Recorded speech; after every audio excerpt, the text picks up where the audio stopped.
Ahora, nuevamente vimos estos tres textos el domingo pasado en relación con la necesidad de ser hacedores de la palabra y no tan solo oidores, y abarcando una pequeña parte de este asunto de la meditación espiritual. El texto aquí de entrada es en el versículo 21, dejando la lista de cosas, ¿no? Inmundicia. La palabra que en la versión antigua, superfluidad, es una palabra que habla de una abundancia de maldad y pecado, ¿no? Todo el prefacio, el contexto, hay que siempre acercarnos a la palabra de Dios con un corazón arrepentido y humillado para recibir con mansedumbre la palabra. Y esta palabra es increíble, su implicación, la fortaleza es un sermón en una sola palabra, implantada, ingerida. Todo el concepto viene de la parábola del sembrador, en donde la palabra está siendo sembrada en el corazón de cada oyente. Cristo mismo es el sembrador, según la parábola, y los resultados son mixtos, ¿no? Variados, dependiendo de la condición en que se encuentra el corazón de cada uno. Y aquí el texto dice, esta palabra puede salvarnos, ¿no? Es el medio de salvación, la fe que viene por el oír por la palabra. Esta palabra puede hacer salvas vuestras almas. Estamos leyendo Santiago 1, 21 y 22. Sed hacedores de la palabra, no tan solo oidores, y todo este asunto del autoengaño metido en esto, ya lo hemos visto con la gente hipócrita, cómo se enredan en el peor engaño, creyendo que tan solo oyendo, ¿no? Esto es suficiente, pero no, eso es el peor autoengaño. Y luego, esto ya lo hemos discutido en parte sobre la gente hipócrita, que cómo se engañan en todo este asunto. Y luego en el versículo 23, si alguno oye la palabra y no la pone por obra, este tal es semejante al hombre que considera en un espejo su rostro natural. Él se consideró a sí mismo y se fue, y luego, ¿no? Se olvidó de lo que vio, que tal era, se olvidó de lo que vio en esa palabra.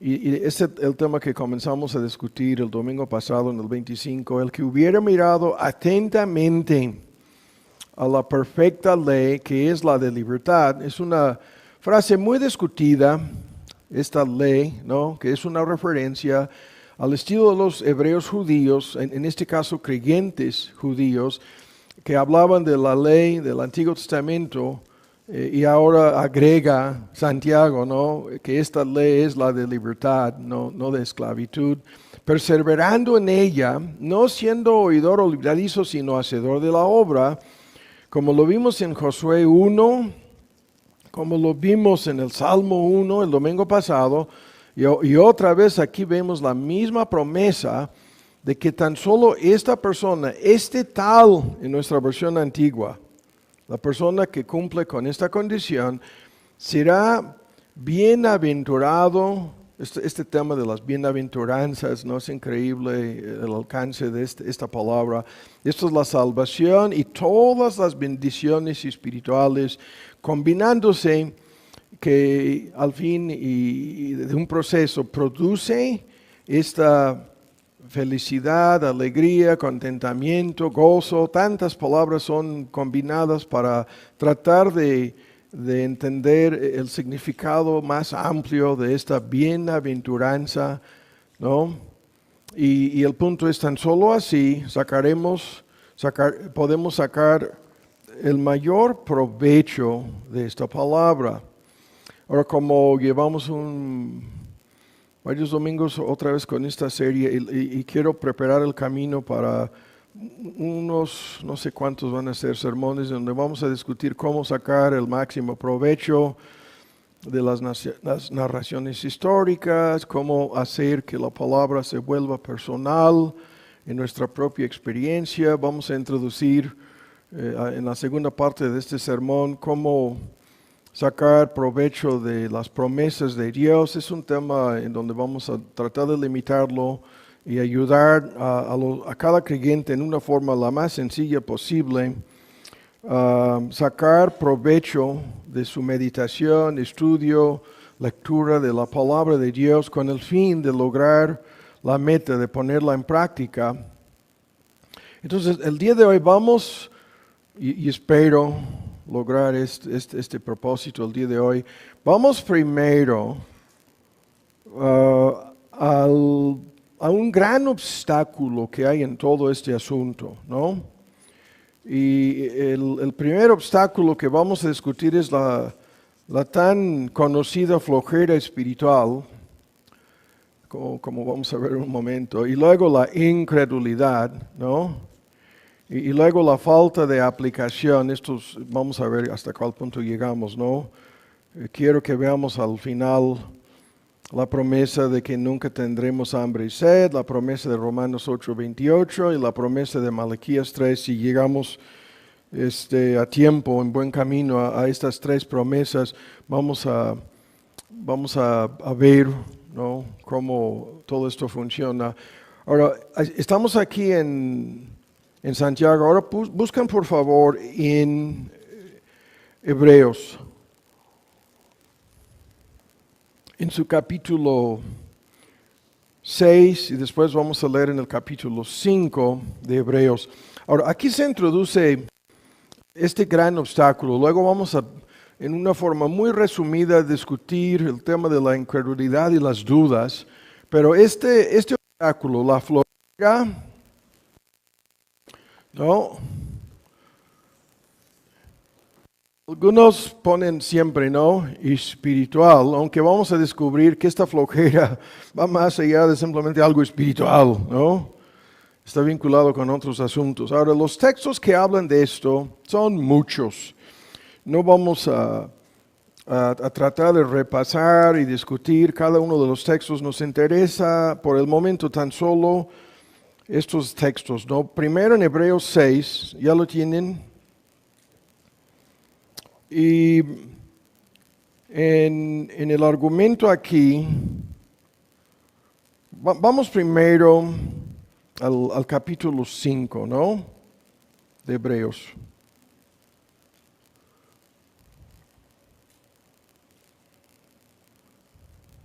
¿Ya lo tienen?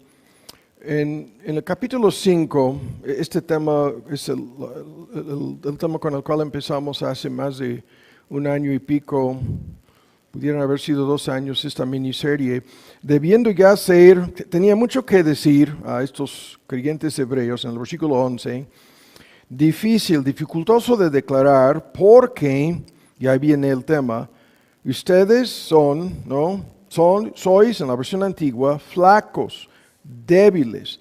Esta palabra se traduce tardos para oír, flojos para oír, lentos para oír, y esto es el tema que nos interesa. Se volvieron personas incapacitadas por su misma flojera, ¿no? Ese es un tema extraordinario. Deberían haber sido ya maestros en el versículo 12, y en vez de avanzar, crecer y madurar, se fueron en forma inversa, ¿no?, obligando a Pablo a regresar a los primeros rudimentos del ABC de las palabras de Dios, y luego les califica como culpables de no haber crecido, madurado, de haber permanecido en una instancia, en una condición de infancia espiritual.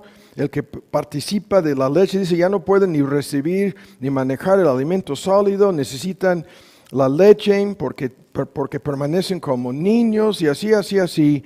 Y en el versículo 14, todo este texto lo conocemos, les acusa de no haber hecho lo suficiente ejercicio, no habían tenido sus sentidos o facultades espirituales ejercitados lo suficiente como para poder ya discernir entre el bien y el mal, discriminar. Diacrisis, la palabra griega aquí es muy fuerte. Ahora, aquí Pablo señala, y estoy convencido de que se trata esta epístola, ¿no? Muchos que hoy en día, es increíble, te van a acusar de ser hereje si te atreves a decir que Pablo fue el autor de Hebreos. Misteriosamente todas las Biblias desde la época de la Reforma dicen epístola del apóstol Pablo, aunque esto no está inspirado, Esto quiere decir que algo les convenció a aquellos eruditos en aquel entonces de que Pablo era el autor de esta epístola, ¿no? Aunque no hay duda de que otra persona fue su escriba, pero no vamos a discutirlo, lo dejamos. Este tema está en una lista de textos, ¿no? Y vean en el capítulo 6, en el versículo 11, deseamos que cada uno 6:11 de Hebreos, de vosotros, que muestre la misma solicitud hasta el pleno cumplimiento, ¿no? Al fin del pleno cumplimiento de la esperanza. En el contexto es un gran tema, pero en medio de este gran tema surge lo que nos interesa, que no os hagáis perezosos, ¿no? Que no se vuelven flojos, ¿no? Lentos, perezosos, mas imitadores de aquellos que por la fe, como vamos a ver, la única respuesta a la incredulidad es la fe, y la paciencia, y a este punto vamos a llegar concluyendo, vamos a dar un pequeño examen de 3 promesas, ¿no? Y introduciendo este concepto de cómo sacar provecho de la palabra de Dios, fijándonos en las promesas. Ahora, el tema aquí es, primero, vamos a ver cómo nos va el tiempo, esta flojera espiritual, que es un obstáculo enorme en relación con lo que vimos el domingo pasado y lo que es la meta de esta serie, ¿no? La meditación, la lectura, el estudio, como oidores expositivos con el fin de poner en práctica la palabra de Dios.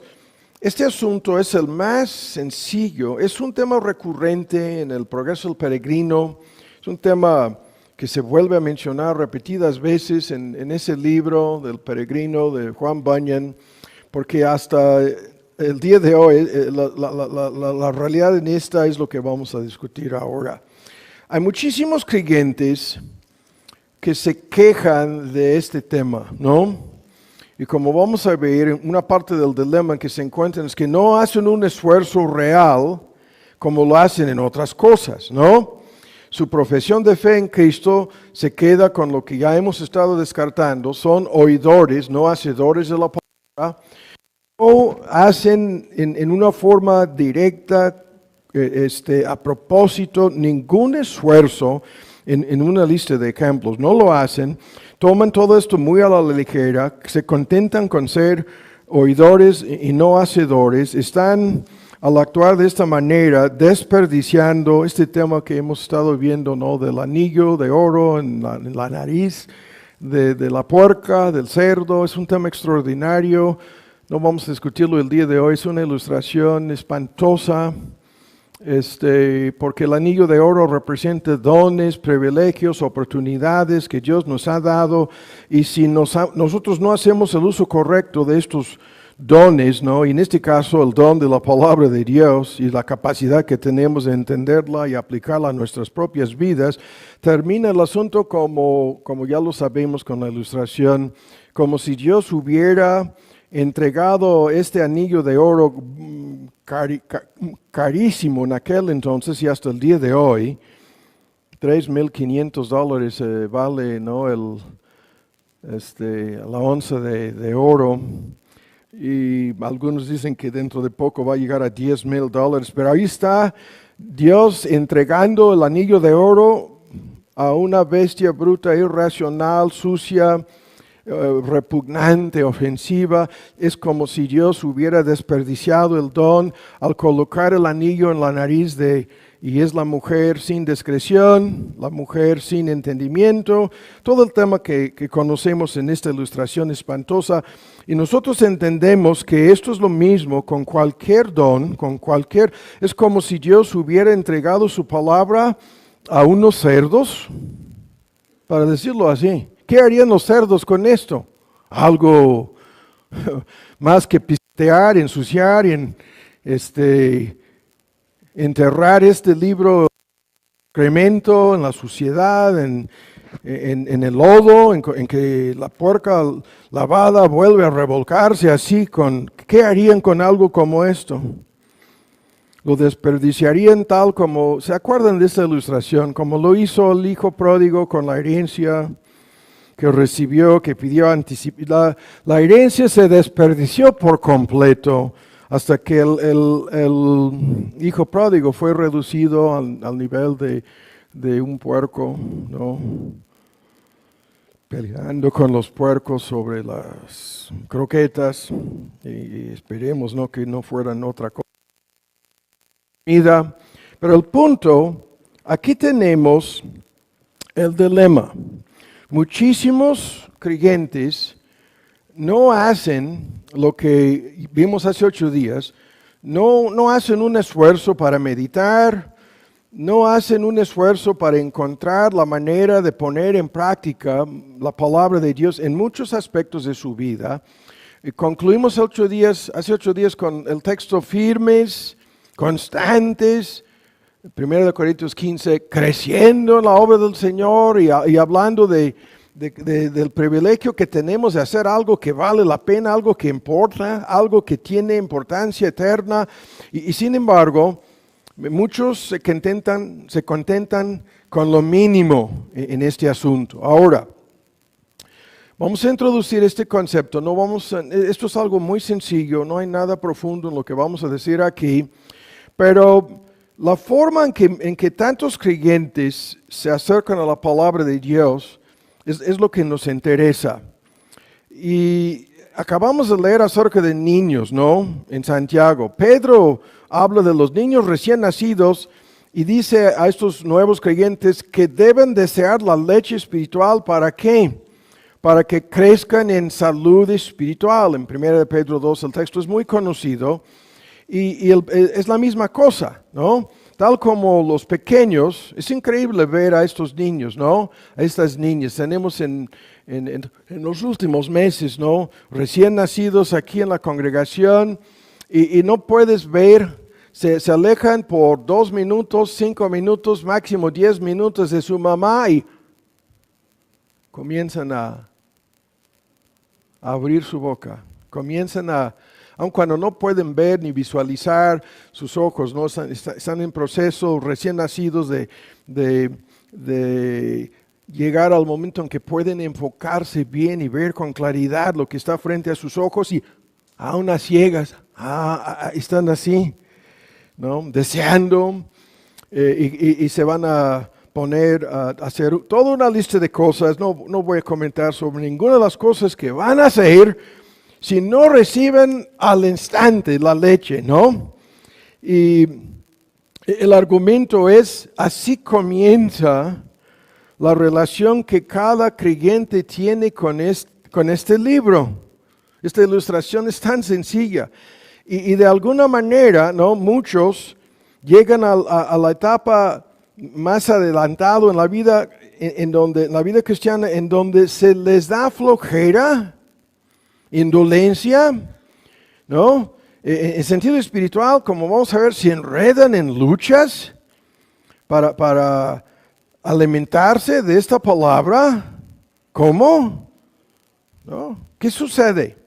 Ahora vamos a señalar, hay más de lo que vamos a ver el día de hoy sobre este asunto, pero vamos a señalar aquí en una forma muy resumida una pequeña lista de obstáculos que impidan, ¿no?, a la mayoría de los creyentes. Estas cosas nos impidan, son luchas, ¿no?, que tenemos para cumplir tan solo con este asunto de la lectura y meditación en la palabra, nada más.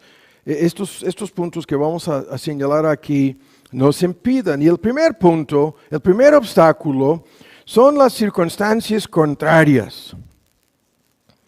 Esto es un tema interminable. Podríamos ocuparnos, ¿no?, 2 horas con las circunstancias contrarias.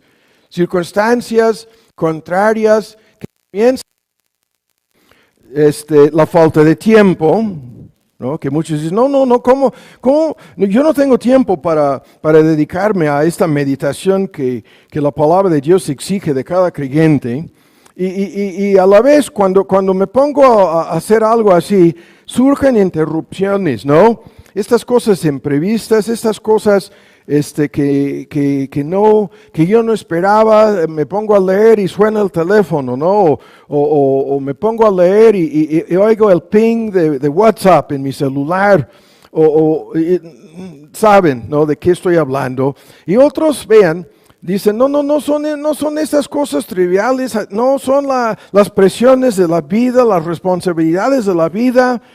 Y no estamos dudando de que en la vida de cada creyente, esto es variado, pero sin embargo, hay circunstancias contrarias. Hay compromisos, hay responsabilidades, hay exigencias, hay un calendario, hay una agenda, hay un horario. Y estas circunstancias externas se pueden convertir en un enorme obstáculo en la vida de quien sea. Esto no lo estamos negando. Pero esto podríamos resumirlo diciendo, esto es la pura oposición que viene de fuera, ¿no? La oposición externa, pero nosotros sabemos que hay más que oposición externa, ¿no? Circunstancial, presiones, obligaciones, responsabilidades en la vida. Sabemos que hay una tremenda oposición por dentro. Cuando Pablo en Romanos 7 afirma que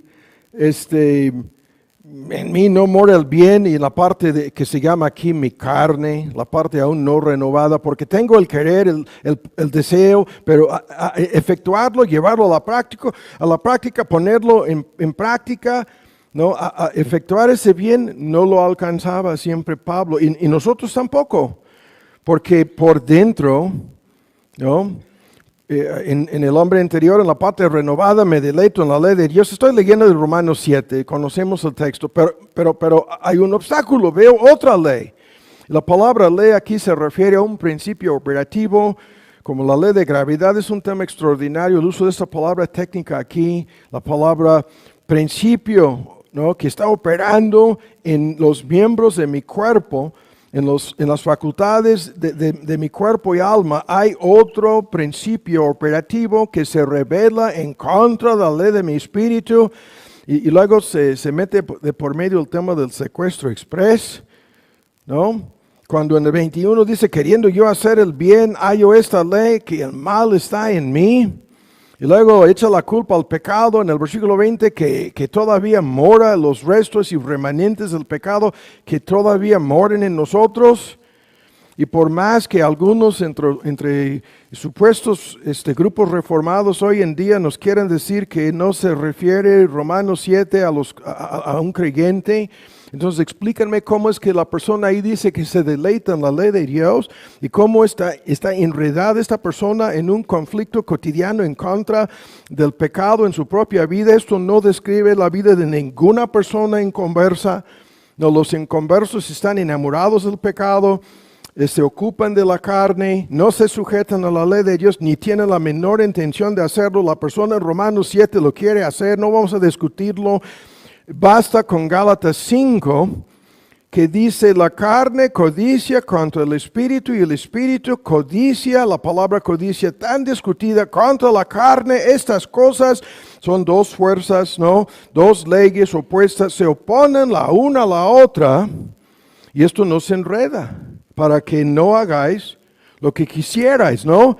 Ambas cosas se oponen mutuamente para que no hagan lo que pretenden hacer, ni pueden pecar a gusto, ni pueden obedecer, y en este contexto leer y meditar en la palabra de Dios, sin una tremenda lucha y mucha oposición por dentro la oposición. Obviamente ahí está metido de por medio el diablo mismo, ¿no? Ahí está Satanás mismo oponiéndose tenazmente a cualquier creyente. Se dedica a esto, este asunto del enemigo, sus acechanzas, sus métodos, metodología, todo el tema de la armadura espiritual y el lado práctico de esta lucha.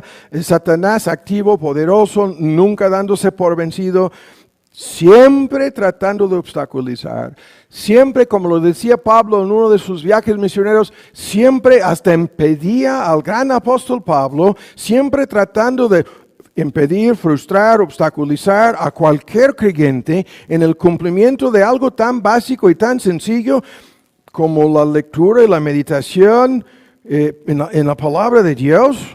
La lucha no es contra carne, no es contra sangre, sino principados, potestades, gobernantes de estas tinieblas y todas las acechanzas del diablo. Es un obstáculo enorme que cada creyente reconoce, ¿no? Ningún creyente está ajeno de esto. Lo que sucede en todos sus casos es esta misma lucha, este mismo conflicto. Y si esto fuera poco, ahora agregado a lo anterior, rápido Tomás, a lo anterior, tenemos que tomar en serio lo que dice este texto cuando le hicieron a nuestro Señor Jesús una pregunta acerca de si eran muchos o pocos los que se salvan. La respuesta de Cristo, no pierden su tiempo en cuestiones teológicas, que no les correspondan, aunque la pregunta tiene una respuesta bíblica, pero su respuesta fue, cuando le preguntaron, ¿son pocos los que se salvan? Les dijo, esforzaos, a entrar por la puerta angosta. ¿Y el por qué? Porque muchos procurarán entrar, tratarán de entrar y no podrán. En Lucas 13 la cita, creo que tenemos un folleto que discute este tema, pero la palabra esforzaos nos enseña la misma cosa. No hay un camino corto, no hay nada como antojos, en la vida espiritual, nada que tú puedes lograr sin esfuerzo, sin disciplina, sin una gran lucha en este asunto por dentro y por fuera. No hay nada que podemos hacer en la vida cristiana para andar en el camino angosto que lleva al cielo. Estos son los obstáculos. Y lo que estamos diciendo aquí es algo tan sencillo, y a la vez tan profundo. Sabemos que la gente en conversa se esfuerza para todo tipo de cosas. Es increíble lo que hacen. Sus esfuerzos para lograr el éxito que va a rebasar su capacidad de manejar dicho éxito, lo sabemos. Sus esfuerzos, para lograr un sinnúmero de metas y propósitos que a la luz de la eternidad no tienen importancia alguna. Este asunto, la forma más fácil para desperdiciar la vida de quien sea, dedicándose a hacer cosas que a la luz de la eternidad, a la luz del día de juicio, no tienen importancia alguna. Y esto lo vemos constantemente en el mundo socioeconómico, político, deportivo, artístico. Es interminable este asunto. Y a la vez estos inconversos que han errado el blanco, que están persiguiendo, están construyendo sobre la arena, están persiguiendo cosas que no tienen valor alguno, a fin de cuentas. Y a la vez saben que no van a realizar ninguna de esas cosas sin un gran esfuerzo. Sin un gran esfuerzo, Y esto nosotros lo vemos en las disciplinas deportivas, y la lista es interminable. En cualquier vocación es lo mismo. Entre más sofisticado, más educación, más tiempo, más experiencia, más esfuerzo. Y sin embargo, sorprendentemente, neciamente, hay un gran número de creyentes que siempre están buscando la fórmula mágica. Para vivir la vida cristiana sin ningún esfuerzo, la fórmula mágica. Las librerías, los libros están amontonados ahí, la fórmula mágica para tu matrimonio, y para la relación de padres e hijos, y para lograr tus metas socioeconómicas, y para conservar, sino recuperar tu salud. Y la lista es interminable de estas fórmulas mágicas, en donde la gente va y hacen un gran esfuerzo leyendo todo lo que pueden encontrar en estos temas que les interesan. Pero en relación con la meditación y aplicación de la palabra de Dios, ¿se contentan con el mínimo? Muchísimos hacen lo menos posible para no sentirse muy culpables, lo menos posible en este asunto, porque su pecado es la flojera. La flojera espiritual les impide, les obstaculiza. Y en la medida en que cualquier creyente sigue actuando así, en vez de avanzar, acabamos de hacer referencia a esto, la pura lectura tan superficialmente de Hebreos 5, en vez de avanzar, en vez de crecer, en vez de madurar, van para atrás, se echan para atrás. No es estancados, no, están yendo para atrás. Sí, esto es la triste realidad. Y están como consecuencia siempre comenzando de nuevo. Siempre comienzan de nuevo. Antes de que vuelvan a echarse para atrás. Ahí están luchando en un ciclo vicioso en su propia vida espiritual. Ahora, segundo, escuchen ahora, los que sufren de este fenómeno, estamos aquí señalando algunas causas, y esto es tan obvio, lo que viene en este asunto. Es obvio que sus prioridades están equivocadas en su vida. Tienen prioridades equivocadas, porque no están dispuestos a poner las cosas espirituales en primer lugar. Este texto, cuán sencillo y tan profundo. Hay que buscar primeramente el reino de Dios y su justicia. Hay que ponerlo y en todas las descripciones del discipulado, hay que buscar, y tus seres queridos lo van a tomar como si fuera odio, ¿no? Porque vas a amar a Dios más que cualquier ser querido, ¿no? Más que tu marido, tu mujer, tus hijos, tus seres queridos, y luego la lista más que todas tus posesiones y aún más que tu propia vida, ¿no? Amar y buscar primeramente a Dios en todo, ¿no? Y a menos que Dios tenga el primer lugar en tus prioridades, el primer lugar en tu vida, ¿no? ¿Qué es lo que va a suceder? Lo que estamos escuchando es lo que va a suceder. Luego tú vas a ser uno de estos que dice, no, yo no tengo tiempo ni para ir a los cultos, no, yo no tengo tiempo para leer, para meditar. ¿Y cuántas veces lo hemos discutido, el don del tiempo, el más precioso que Dios nos ha dado? Y todos los que no tienen tiempo para las cosas de Dios, llegarán al momento, es inevitable, su condenación es segura. Llegarán al momento cuando Dios ya no tiene tiempo para que ellos permanezcan ni un minuto más en este mundo. Ya no tendrá tiempo Dios ni para preservar por un segundo más las vidas de estas personas, ¿no? Pero esto lo entendemos. Cuando las responsabilidades espirituales ocupan el segundo, tercero, cuarto o quinto lugar en tu lista de prioridades, ¿no? Estás más que mal. Tú vas a encontrar siempre obstáculos, ¿no? Impedimentos, oposición, comenzando con lo que estamos diciendo aquí. Te vas a sentir como yo sufro de la flojera espiritual. Pero ¿de dónde surgió? ¿De dónde surge esta flojera? Y lo que estamos señalando es lo obvio, lo más sencillo aquí. Es increíble este asunto porque comparativamente hablando, no vivimos la vida en este mundo así. La vida cotidiana, la vida común y corriente, en donde tenemos una lista de hábitos, una lista de costumbres, una lista de cosas en donde de alguna forma encontramos la disciplina necesaria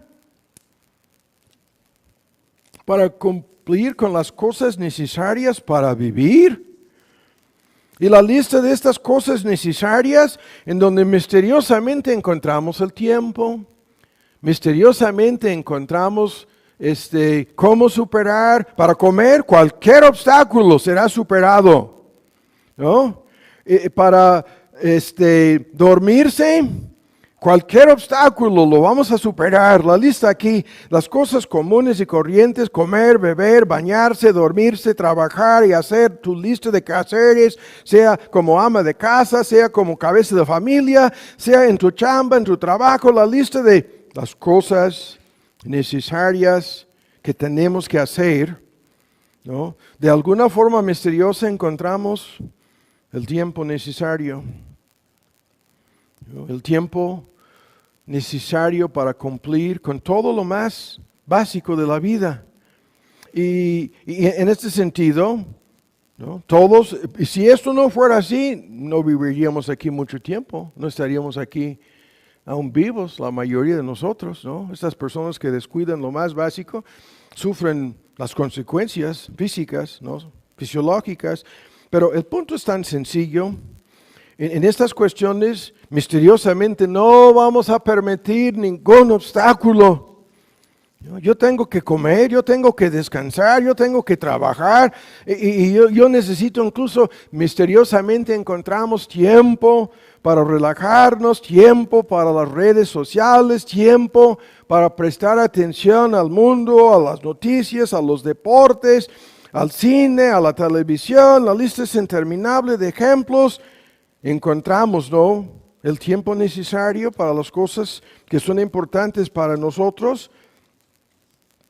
Pero en estas cuestiones espirituales, cualquier cosita basta, cualquier obstáculo es suficiente, cualquier impedimento, como si fuéramos víctimas de circunstancias que están fuera de nuestro control. Y cuando nuestro Señor Jesús planteó el argumento, lo dijo así: no tan solo de pan vivirá el hombre. Ahí es en la ilustración del pan cotidiano, ¿no? Y su contraparte, sino de toda palabra que sale de la boca de Dios. Y hay que agregarlo: vivirá el hombre, ¿no? ¿Cuántas veces hablaba de esto nuestro Señor Jesús? Y luego, escuchan, el próximo impedimento en este asunto: falta de tiempo, es lo que nos dicen tantas personas, ¿no? Yo nunca creo a ninguna persona así, ¿no? Son autoengañadas o me quieren mentir a mi cara. A mí me ofende, me escandaliza cuando una persona se identifica como creyente, luego tiene todos esos argumentos de por qué no puede ser fiel, ni siquiera en asistir a los cultos. ¿Cómo voy a creer eso? Una persona mentirosa. Estaba tratando de despertar a algunos que ya se durmieron. Es una persona mentirosa, es una persona autoengañada, o peor, totalmente hipócrita, como hemos visto en los estudios anteriores, agarrando nuevamente este tema. Ahora, rápido, muchas de esas personas que luchan constantemente con la famosa flojera espiritual, escuchen rápido este argumento, son de estas personas que han caído en el error de depender de sus emociones y estados de ánimo. Esto es lo que vemos, ¿no? Es una parte del proceso de crecimiento y madurez como personas, ¿no?, en este mundo. Y luchamos con esto, con un sinnúmero de personas. Vivimos en un país lleno de gente inconversa, llena de gente inmadura, llena de gente irresponsable, llena de gente que en la gran mayoría de los casos viven su vida en una forma desordenada, no disciplinada. Y esto lo vemos en un sinnúmero de problemas que esto trae a sus vidas, a sus familias, en su chamba, en su empleo, en su trabajo, en sus estudios, en la escuela, en la carrera. Es un mundo de personas que viven así, y en una cultura que da la esencia, que da luz verde a este estilo de vida. Y la gente siempre con obstáculos, impedimentos y victimizándose, son víctimas de todos los demás. Pero en la mayoría de los casos, cuando buscamos la causa de lo que estamos diciendo aquí en una forma genérica estoy hablando, y ahora lo vamos a ver en sentido espiritual. Son personas infantiles que viven en base a sus estados de ánimo. ¿Qué quiere decir eso? Cuando se sientan motivadas, cuando se sientan con ganas, ¿no? Cuando se sientan con deseos de hacer algo, ¿no? Lo hacen.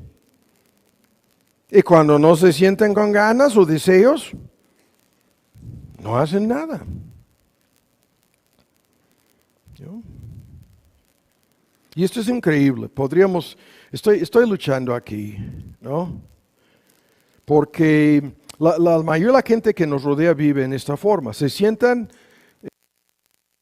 para hacer una lista de cosas y las demás no. Y la verdad es que no nos dan ganas de hacer muchísimas cosas. Y a pesar de eso, si son cosas necesarias, si son cosas importantes, ¿no? Si son cosas indispensables, aún por más que no nos dan las ganas de hacer, ¿no? Muchas de estas cosas las vamos a hacer. ¿Sí? Pero multitudes, millones de personas viven en base a sus impulsos momentáneos, ¿no? Sus deseos pasajeros, y peor, si se sientan desanimadas o cansadas, ¿no? Se vuelven como zombies, robots, ¿no? O peor.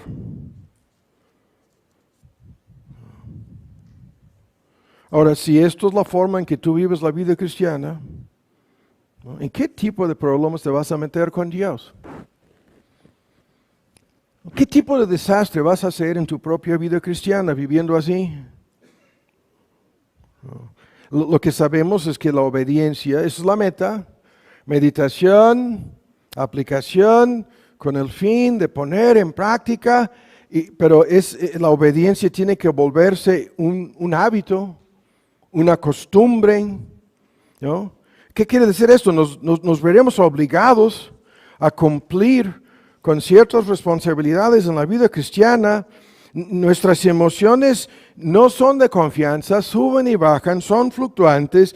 ¿Cuántas personas su vida se viven así arrastrados no es por todo viento de doctrinas, como lo dice Pablo, es por todo viento de sus emociones fluctuantes, ¿no? Que cambian cada momento, cada hora, cada día. Y la mayoría de estas personas están buscando algo fácil, algo que no cueste, ¿no? Algo en donde no tienen que meter mucho esfuerzo, ni disciplinarse, ni negarse a sí mismos, ni nada por el estilo. No. Y si el mundo fuera a dar luz verde a todo este fenómeno, que es una parte de la misma naturaleza humana caída, si el mundo fuera a decir, no veniste a trabajar hoy porque no tenías ganas, está bien. Y si pasado, en 3 semanas a lo mejor nos veremos si te sientes mejor. No vas a perder tu chamba, te vamos a seguir pagando, la quincena te vamos a pagar, despreocúpate. En cuestiones laborales, el mundo entero sufriría un colapso total en 24 horas. El mundo entero. Colapso total. Ahora, este tema no es difícil de entender. Lo vamos a vincular en un momento con el cansancio físico. Pero hay una ilustración que vimos hace poco con Pablo escribiendo a Timoteo y afirmando que, ¿se acuerdan ustedes de su argumento? Es algo tan discutido hoy en día, el ejercicio corporal para poco provechoso. No dice para nada, sino poco. Es un tema extraordinario. Comentábamos en un sermón hace poco, hay una industria enorme a nivel mundial en los países del primer mundo. Esa es la industria con más anuncios, más comerciales, más cosas en las redes sociales, en donde tienen a todo el mundo convencido de que si tú sufres cualquier cosita a nivel físico en tu cuerpo es porque estás violando las reglas del bienestar. ¿No? Well-being es una palabra. Well-being no es exactamente la traducción de la palabra en español bienestar, es más allá de bienestar. Estas misteriosas reglas de cómo tener la mejor vida ahora, ¿no? En sentidos físico. Por ahí comienza el gran argumento y comienzan con esto de ejercicio corporal. Es un elemento indispensable para tener tu mejor vida y disfrutar del bienestar físicamente hablando. Esto no nos interesa porque Pablo dice, no, dice eso no tiene importancia, pero dice, es poca, es mínima. Para poco es provechoso. Estamos hablando de cómo sacar el máximo provecho de qué? De la palabra de Dios. Y luego dice en el contexto, ejercítate para la piedad, la palabra tomada del gimnasio en aquel entonces, en donde no vamos a discutir qué tipo de pesas, qué tipo de ejercicios y cómo prácticamente se desnudaban las personas al llegar al gimnasio en aquel entonces. Era una parte de la cultura en el mundo greco-romano. Esto no lo digo para provocar malos pensamientos de ninguno de ustedes, sino lo comento para decir, lo tomaban tanto en serio que estaban dispuestos a entrar ahí medio desnudos para practicar esta disciplina de hacer ejercicio. Lo tomaban como algo tan provechoso y tan importante. ¿Y qué dice el texto? La piedad para todo aprovecha, para todo es provechoso, porque tiene la promesa de esta vida y la vida venidera, ¿no? Eso es lo que a nosotros nos interesa, las dos cosas. Y lo vimos hace poco en este ejemplo. De los que no hacen ejercicio espiritual se vuelven flojos, se vuelven débiles. Estamos con esta miniserie de los débiles y los fuertes. Y físicamente hablando se vuelven flojos, débiles y gorditos, susceptibles a todo tipo de enfermedades, incluso de eso no hay duda, no lo estamos minimizando, ¿no? Pero lo que nos interesa es ¿qué sucede a los que espiritualmente se vuelven flojos, débiles, ¿no? Gorditos en sentido espiritual? Se les acaba la paz, se les acaba el gozo, se les acaba la felicidad, se les va la bienaventuranza, se sientan mal, vulnerables, débiles frente a cualquier tentación, no tienen poder ni para resistir, siguen cayendo constantemente en todo tipo de pecados, no tienen dominio propio, son arrastrados por sus emociones, por sus estados de ánimo, como vamos a ver antes de concluir aquí, por sus dudas y sus cuestionamientos y su propia incredulidad, no pueden disciplinar ni sus pensamientos, menos orar, leer y meditar en la palabra de Dios, y el resultado es no tan solo que no ponen en práctica la palabra, sino que se vuelven inútiles para el reino de Dios. Se vuelven totalmente inútiles para las cosas, para la lucha espiritual. Este tema es tan fácil de entender. Creo que lo ilustrábamos con los que van al gimnasio y pagan la cuota o firman el contrato. Y es increíble, ¿no? Algunos, no, me da miedo 2 meses el contrato, a lo mejor ni puedo cumplir con los 2 meses. Otros, no, pero te va a salir más barato 6 meses. Y piensan, no, ¿cómo voy a hacer esto? No, y más barato, van bajando el precio. Si te obligas a 1 año completo, ¿no? Tienes que firmar, ¿no? Y luego, ¿qué es lo que van a hacer esas personas? Perder su tiempo y su dinero. Es lo que van a hacer, ¿cuántas? 85% de las personas a nivel mundial, ¿no? La cifra. Pero el punto no cambia aquí. El punto sigue siendo que las personas que dependan de sus estados de ánimo, las personas que piensan, ¿no?, que si se sienten cansados o desanimados, no van a hacer nada. Eso es lo que vemos constantemente. Y si agregamos a este obstáculo el puro cansancio físico, Y esto es algo tan sencillo de entender, ¿no? La pereza, el cansancio del cuerpo, inevitablemente produce flojera espiritual. Hay un vínculo entre estas dos cosas. Si tu cuerpo está tomando las decisiones, dando órdenes, ¿no? Que tú vas a obedecer, y si tu cuerpo te dice, no me siento con suficiente energía, ni la capacidad de poner atención en leer y meditar y orar, estoy cansado, me da sueño, físicamente estoy medio acabado. ¿Cuántas personas, incluso cada domingo hay personas que vienen a los cultos así? Yo no sé qué están haciendo el sábado por la noche, si se desvelan o si no, quién sabe, no vamos a discutirlo, pero llegan al culto y piensan, ahora puedo dormirme, ahora puedo descansar, ahora puedo relajarme. Cuando la verdad es que esto más esfuerzo, más energía, más atención. Yo llego después del culto dominical porque estoy haciendo en un solo sermón lo que deberíamos haber hecho en 2 o 3 sermones. Cada domingo lo hacemos así por personas que vienen desde Cuernavaca y otros lugares tan lejos. Nada más, podríamos hacer 2 o 3 cultos y exigir a todos los miembros que vengan a esos 3 cultos. No, estamos haciendo todo, no de golpe los domingos. Yo llego acabado, suben a buscarme y a ver, miren, a ver, está noqueado Tomás, ¿qué le pasó? Ya no tengo fuerzas. Y no es por mis 90 años de edad, no.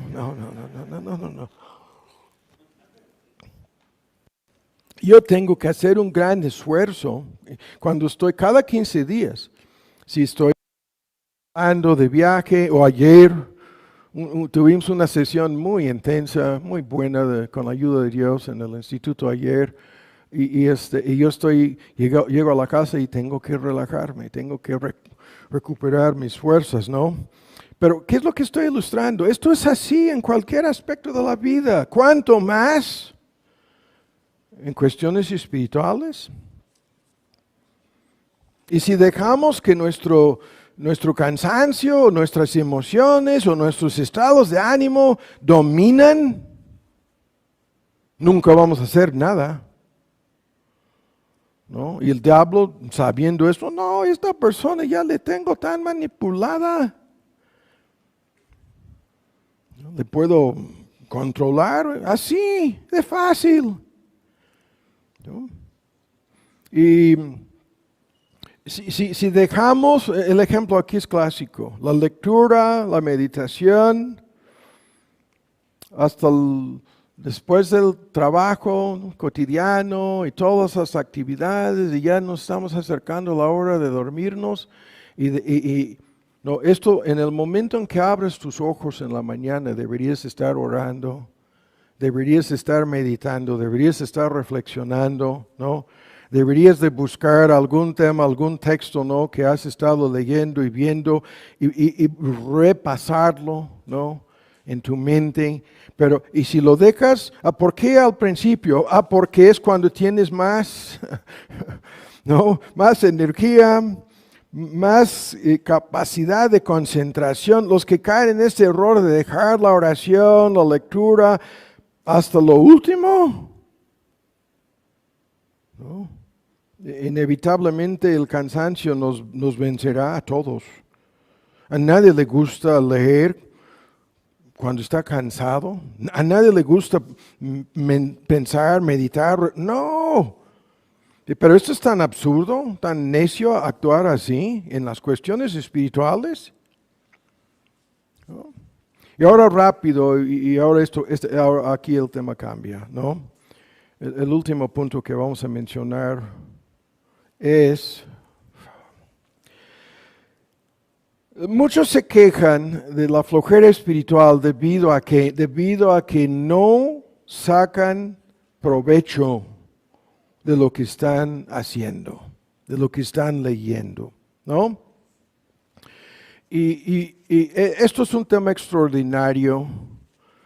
en donde si tú no sacas el máximo provecho de la lectura de la Biblia, por eso vamos a dedicar varios domingos a discutir cómo hacer esto, ¿no? Y tratar de ayudar a todos. Pero si no sacamos el máximo provecho, ¿no? De lo que estamos haciendo, leyendo y meditando en la palabra de Dios, ¿no? Entonces, estamos cometiendo un gravísimo pecado. Hemos de leer con propósitos. Hemos de leer para entender. Hemos de leer para recibir un gran estímulo, ¿no? Aprovechándonos del anillo que Dios nos ha dado en su palabra preciosa, con el fin de beneficiarnos espiritualmente, de ayudarnos, de edificarnos, de crecer, de madurar. Y sin embargo, muchísimos, cuando se ponen a leer, no tienen estas metas de por medio. Y se quejan de que no, hay algunas partes de la Biblia, la lectura es aburrida o en cuestiones doctrinales las cosas son tan enredadas y tan difíciles de entender. Y el lenguaje a veces no, aún en las versiones modernas, difícil, las palabras técnicas teológicas, ¿no?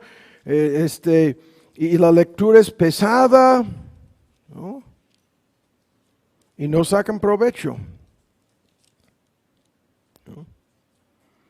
Y hay que decir esto, ¿no? Esto sucede con un porcentaje de personas que se identifican como creyentes porque no son creyentes. Son extraños a Dios, no conocen a Dios. Están todavía en enemistad contra su Creador. ¿Cómo van a sacar provecho de su palabra? ¿No? Y ahora vamos a comenzar a cambiar el argumento, porque en sus metas equivocadas en todo este asunto, esto es el pecado más grande, ¿no? El error, el obstáculo mayor. Esto no lo hacemos para cumplir con el deber. No lo hacemos, ¿no? Con la lectura de tantos capítulos o tantos libros. No es algo así. Es algo que hacemos para buscar a de veras a Dios, para encontrar el rostro de Dios, ¿no? Para encontrarnos cara a cara con nuestro Creador, ¿no? Y en su presencia, para que Dios hable con nosotros a través de su palabra y nosotros hablemos con Él mediante la misma palabra. Este tema de cómo orar la Biblia es un tema al cual vamos a volver. En el libro de los Salmos eso es el intercambio constante. El salmista hablando con Dios y Dios hablando con el salmista. Es increíble, ¿no? Algunos libros abundan sobre cómo usar el libro de los Salmos como una guía de oración, pero más que guía de oración es esto.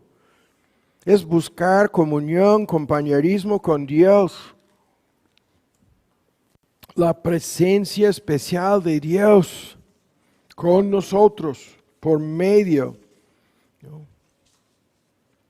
De la oración, la lectura, no en forma mecánica, lo sigo diciendo. Las personas que hacen todo esto en forma mecánica se vuelven como fariseos o hipócritas. Los fariseos, al cumplir con la lectura asignada, caen en la trampa de su propia justicia, ¿no? Y son ya casi súper santos porque no luchan tanto con leer la Biblia. O las personas hipócritas, ¿no? Que no están buscando a Dios, sino otras cosas, bendiciones de Dios, la bondad de Dios, el amor de Dios, ¿sí? Pero no están buscando a Dios mismo. No están tratando de usar a Dios, manipular a Dios, controlar a Dios, lograr que Dios haga su voluntad. La lista, ¿no? De ejemplos. Ahora, aquí llegamos en este último punto, a lo que vamos a resumir aquí en una forma muy, muy resumida. Llegamos a este punto de el fin de todo este asunto de meditar en la palabra, ¿no? Es lo que estamos diciendo, ¿no? No estudiamos la Biblia como en una escuela, como en la universidad, no. No nos contentamos con el mero hecho de ir conociendo más y más a nivel intelectual, la adquisición de conocimiento, de doctrinas, de enseñanzas, no, es increíble, ¿no? Muchas personas se nos acercan. Esto sucede en todas las iglesias. No, ¿cuándo nos vas a hablar del Apocalipsis? Hay una miniserie hace años, predicamos sobre el Apocalipsis y no vamos a volver a hacerlo. Tú puedes ir. Pero ¿qué es lo que estoy ilustrando? Se nos acercan y quieren saber de un sinnúmero de asuntos, ¿no? En donde lo que quieren hacer es más enseñanza doctrinal sobre X punto, X tema. Y esto es importantísimo, no lo estamos minimizando, pero no estamos simplemente tratando de lograr eso. No, porque las enseñanzas, preceptos, mandamientos, doctrinas, la palabra de Dios, tienen que conducirnos siempre a Dios. Siempre a Dios, ¿no?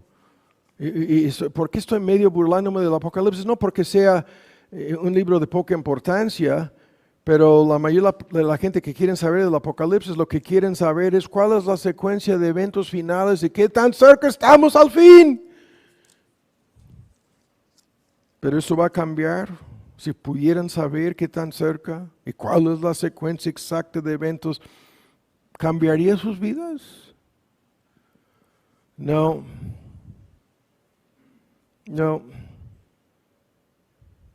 Cuando el libro es una revelación de Cristo, de principio a fin. Y si no estamos buscando a Cristo en el Apocalipsis, no vamos a entender nada, ¿no? Y esto es el punto. El conocimiento teórico e intelectual no sirve a menos que nos conduzca a Dios.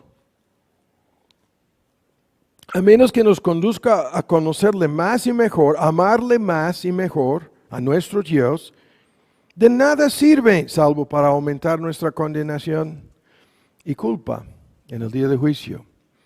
En la medida en que seamos oidores y no hacedores, de nada sirve. Lo vimos con el juicio que Dios tiene preparado para las personas hipócritas. Es el peor juicio posible. Porque sabían de muchas cosas, pero no hacían ninguna de estas cosas, ¿no?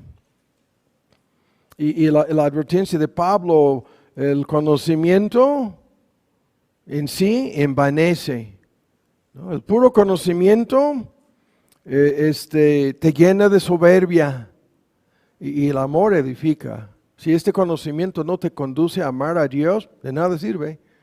Y si alguno se imagina que sabe algo, nadie sabe nada como deberíamos de saberlo. Es por eso que esta es la mina de oro, ¿no? El tesoro de David, estaba explicando a una persona, no, este tesoro de David ayer en el instituto, 3 tomos así de más de 1000 páginas traducidos al español, salió a lo largo de 25 años, si no me equivoco, en 7 tomos, en la época de Spurgeon, y un mini ejército de asistentes y ayudantes sacando de todo. Tenía la mejor biblioteca en teoría del Reino Unido, biblioteca teológica en aquel entonces Spurgeon. Y después de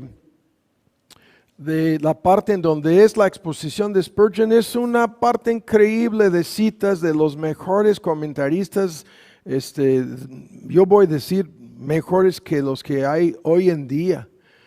Y luego ayudas para ministros y para los que dan clases o sermones o enseñanzas, y está dividido en 3 o 4 niveles el libro sobre cada uno de los salmos, y te vas profundizando y profundizando, porque es un tesoro que nunca termina, el tesoro de David. El título, ¿no?, de esta serie es el libro de los Salmos completo. ¿Y qué es lo que estoy comentando aquí? ¿Por qué esto? Porque nadie sabe como debería de saber. Abres cualquier página de ese tomo, ¿no? Sobre el tesoro de David, te das cuenta, caramba, hay una profundidad en esto que nadie se imaginaba. Y dice, esto nunca termina, pero si alguno ama a Dios, esta persona, tal persona, es conocida de Él. Eso es lo que yo estoy alegando aquí. Si todo tu conocimiento te conduce a conocer y a ser conocido por Dios, a amar a Dios, ¿no? A de veras, a buscar comunión y compañerismo con la persona que amas más que cualquier otra persona, entonces sí, estás sacando provecho de tu conocimiento. Y si no, estás en problemas. Entonces la pregunta que nos interesa, ¿cuál efecto tiene nuestro conocimiento bíblico? ¿Cuál es el efecto de este conocimiento sobre nosotros? ¿Cómo nos afecta? Y vimos hace 8 días, es más que emocional. La mente entiende, las emociones responden. Y hay tantas verdades que el efecto emocional es el más profundo posible, ¿no? Más intenso posible. Pero si no conduce a la práctica, si no mueve tu voluntad, si no te conduce a buscar a de veras a Dios, entonces de nada sirve. Te hubiera sido mejor no haber sabido nada, como ya lo hemos visto, ¿no?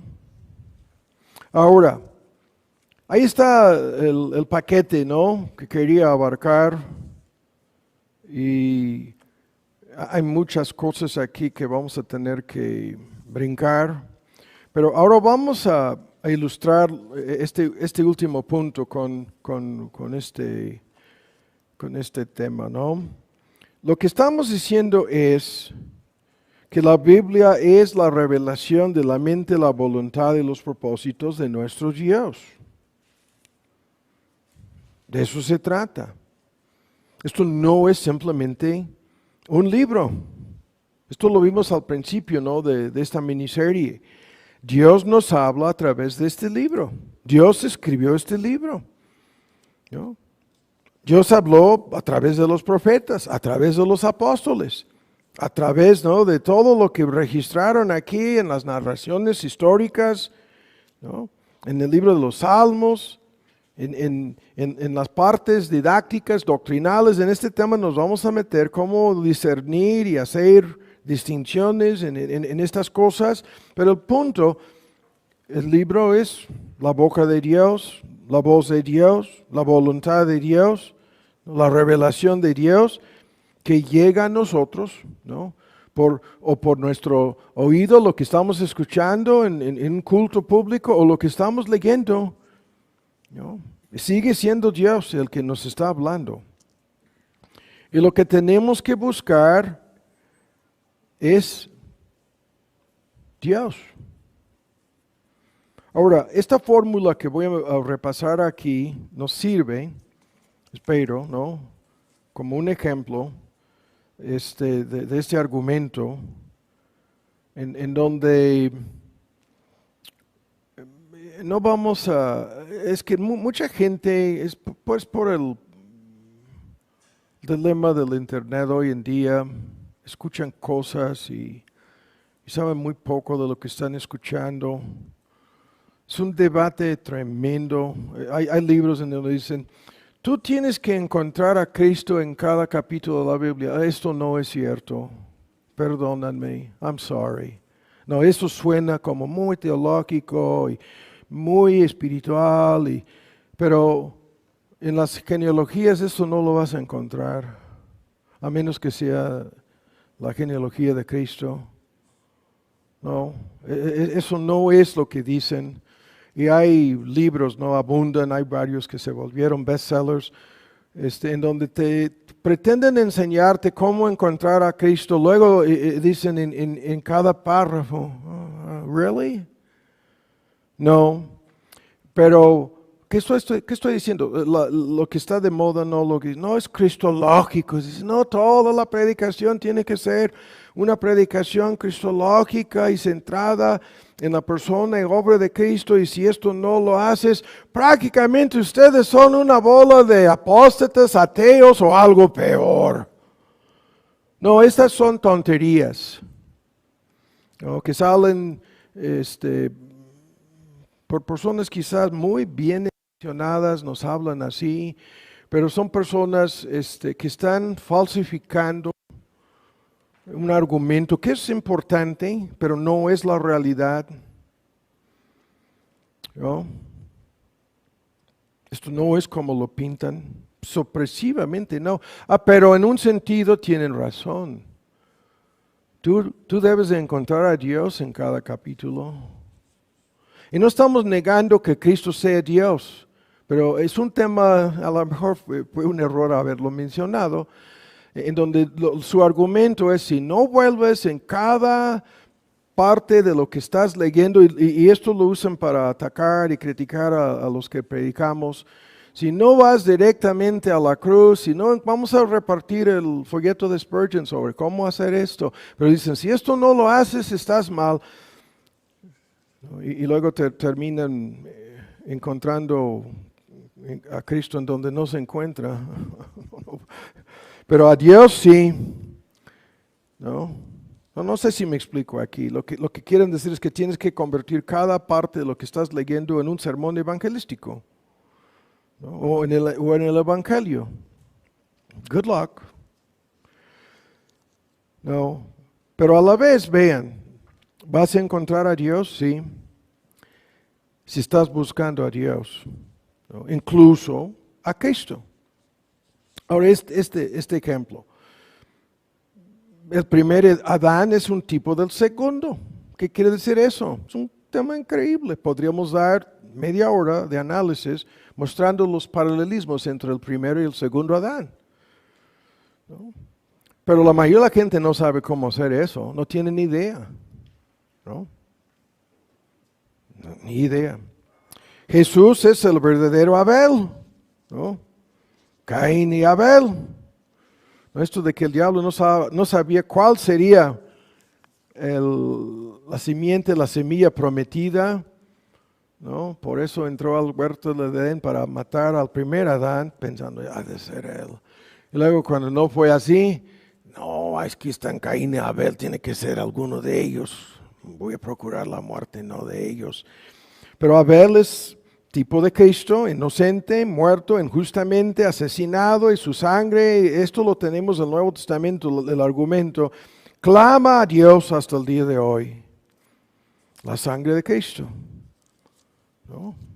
Tipo de Abel, increíble, ¿no? El verdadero Abraham que ofreció a su padre este sacrificio en el monte, obedeciendo, abandonando el cielo para venir a la tierra y para recibir una herencia, una tierra llena de una cantidad numerosa de personas que sobrepasan el número de estrellas en el cielo, ¿no? Es un tema extraordinario lo del paralelismo entre Jesús y Abraham.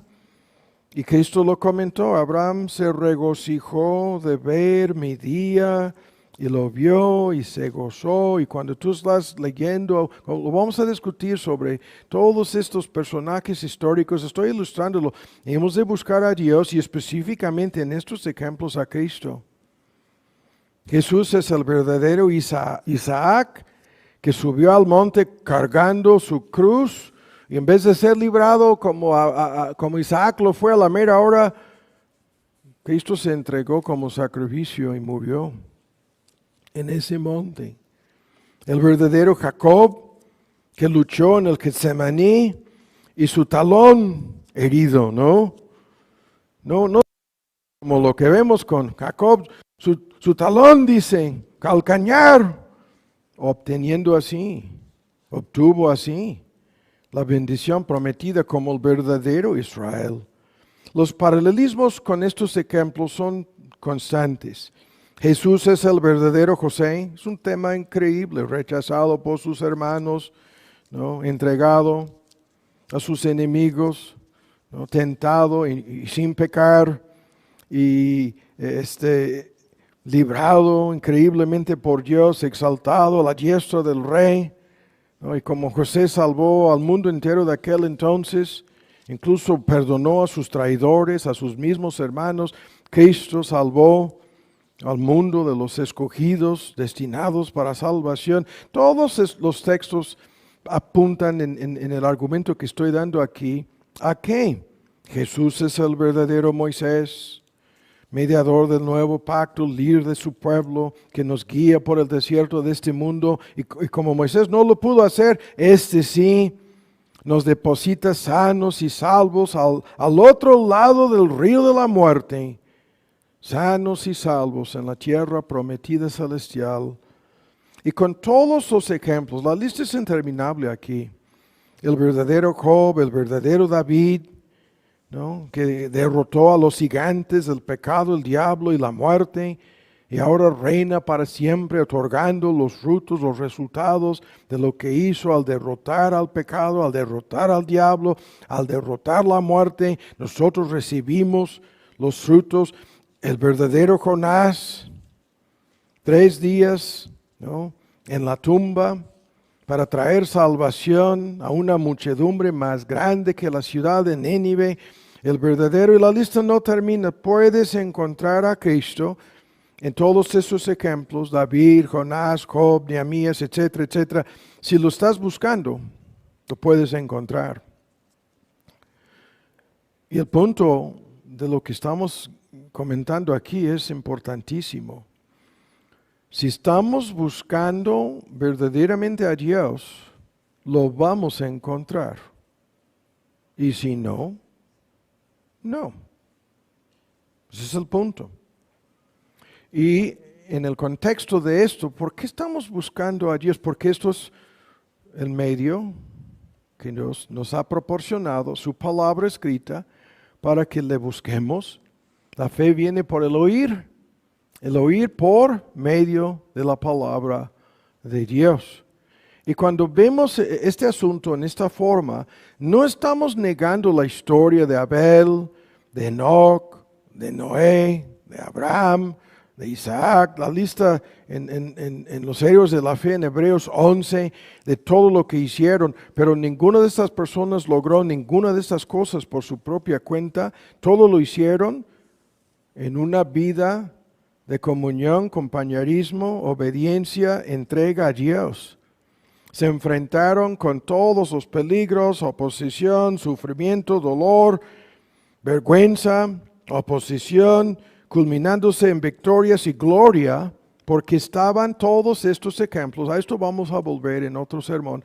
Estaban buscando a Dios en todo lo que hacían. Estaban buscando a Dios. Y esto es el punto. Si tú no estás buscando a Dios, si no estás buscando a Cristo, ¿no?, entonces estás equivocado al escuchar, estudiar, ¿no?, leer y aprender de este libro.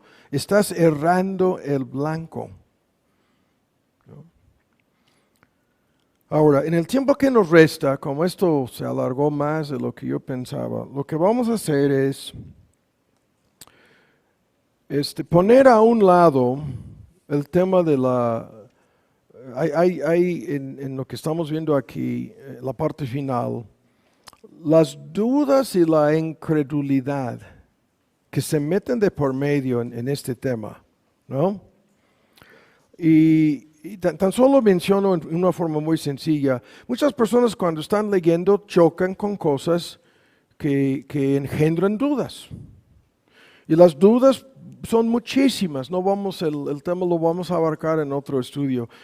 Pero, por ejemplo, algunos dudan de cuestiones doctrinales y no vamos a discutir, ¿no?, del infierno. Un sinnúmero de personas dudan, ¿no? Y nos hemos dedicado a dar miniseries sobre el tema del infierno a lo largo de muchos años. Otros dudan de cuestiones como la Trinidad, como la responsabilidad humana, la soberanía de Dios.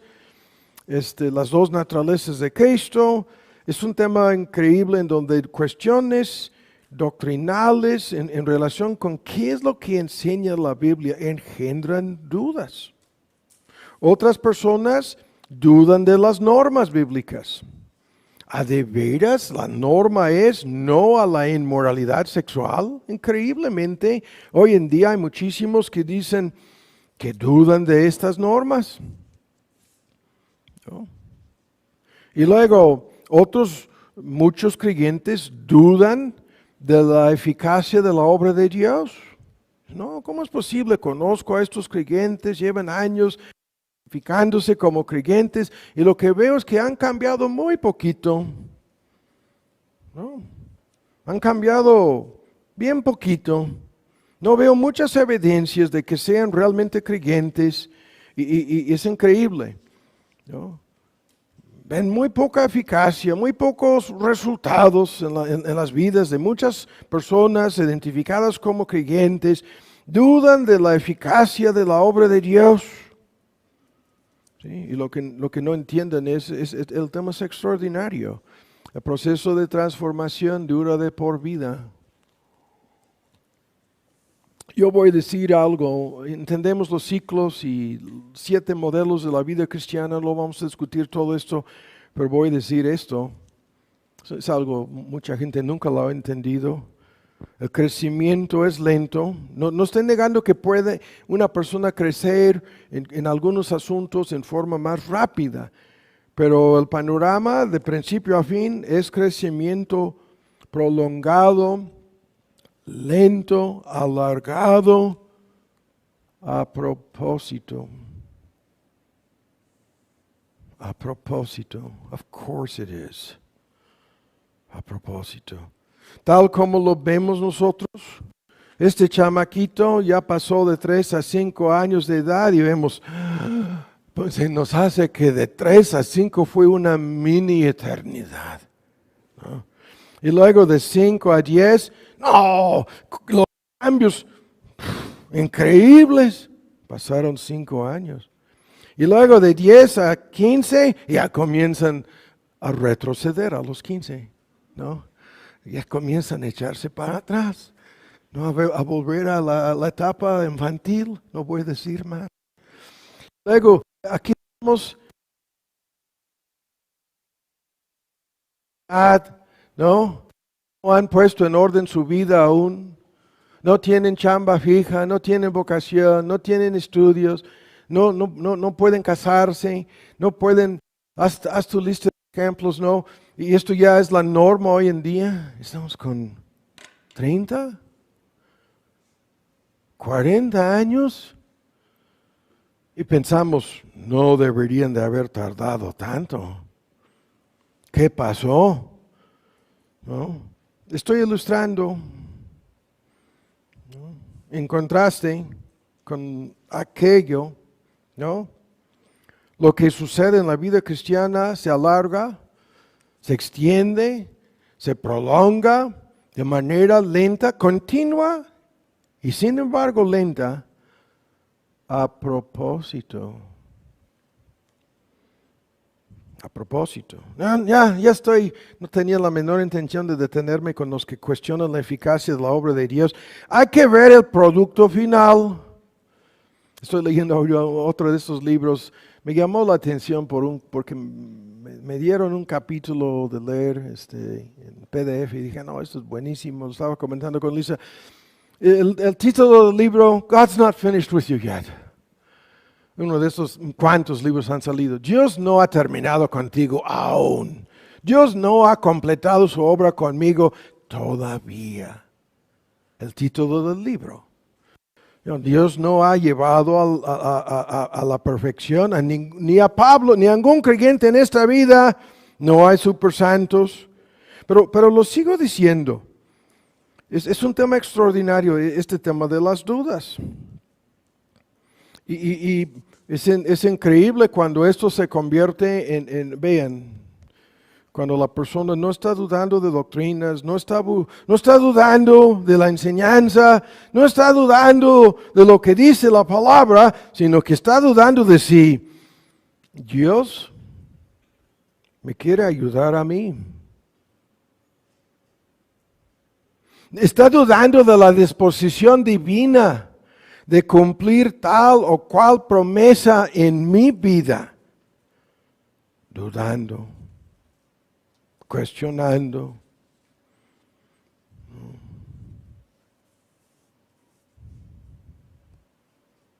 Y aquí voy a decir tan solo lo siguiente. Íbamos a discutir cómo se mezcla con esto la incredulidad. No, el tiempo no lo permite. Ahora bien, rápido. Normalmente la causa de estas dudas va por este camino, el camino que estamos viendo aquí el día de hoy. Primero, es la verdad no aplicada a la vida.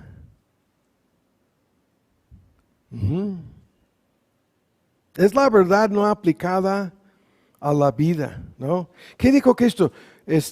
Sabrás de la doctrina, ¿no? Si es verdadero o no. Estoy parafraseando el texto. ¿Cómo vas a saber si es la verdad o no? Si tienes la voluntad de hacer lo que te estoy diciendo. Tan solo así lo vas a saber. Y si no tienes la voluntad de hacer lo que te estoy diciendo, bienvenida a las dudas. ¿Qué es esto? La verdad no aplicada a la vida engendra un sinnúmero de dudas. Como vamos a ver concluyendo aquí. Es un tema extraordinario. Vamos a volver a discutir, tan solo lo menciono de paso. Y segundo, la verdad no estudiada, no analizada, no verificada personalmente, como los de Berea, ¿no? Que escudriñaban las escrituras para ver si era cierto o no lo que les anunciaba, dice Pablo en Hechos 17. ¿Y cuántas personas tocamos un tema ayer? Me sorprendió mucho. Yo les decía, este tema no lo voy a comentar aquí para ustedes que no estaban. Extraordinario el tema. Yo decía, no, esta idea no es mía. La enseñó Jonathan Edwards, una lista de puritanos. Es un concepto extraordinario en relación con lo que provocó la caída del diablo. Y me sorprendió. Yo decía, esto es buenísimo. Quieren verificar lo que estábamos viendo, de si esto es así o no. Buenísimo. Y van a tener que escudriñar las escrituras para ver si es cierto o no. Y muchísima gente, no, tengo que escudriñar las escrituras, entonces ya no. Sigo con mis dudas.